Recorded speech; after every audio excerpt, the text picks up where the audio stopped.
guess I'll say Doug Kyed. Should I start off with that? Questions on my Twitter account. Doug Kyed here at Gillette Stadium.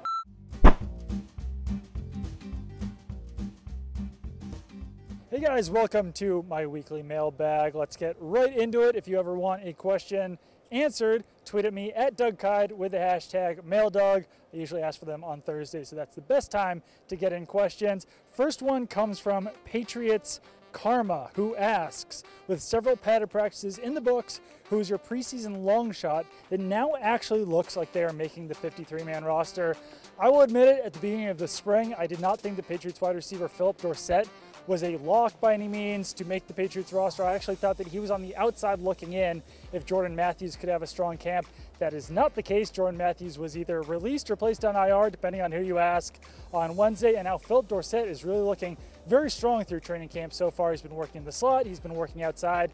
It looks like he really could start the season as the Patriots' #2 wide receiver behind Chris Hogan. That all depends on how newly acquired wide receiver Eric Decker fits in, how Kenny Britt looks when he comes off the PUP list. But Dorsett certainly has had a strong summer so far. It seems like Tom Brady kind of enjoys throwing to him. So he's definitely a guy who has risen up the ranks in my, I don't know if I'd call him a lock even yet because Decker just signed, but certainly has a much stronger case to make the roster at this point than he did earlier in the spring. Second question comes from Mike Aguilar, who just simply asks, Patterson been best receiver at camp? No, he has not been. Cordarrelle Patterson actually has had a pretty inconsistent camp, and I can understand why some Patriots fans might think that he's having a very strong camp because he makes a big play every day that has Patriots reporters tweeting out, you know, today he made a one-handed catch, he's made some deep catches, but overall, Patterson has been a little bit inconsistent. He's not the best route runner. Seems like sometimes he has a little bit trouble getting on the same page as Tom Brady. So Patterson still has some work in the Patriots offense, but I do think he'll actually end up making the roster based on his special teams ability. Best kick returner on the team, also a gunner. The Patriots will need that if Jonathan Jones stays on the PUP list longer. Last question here comes from just simply Matt.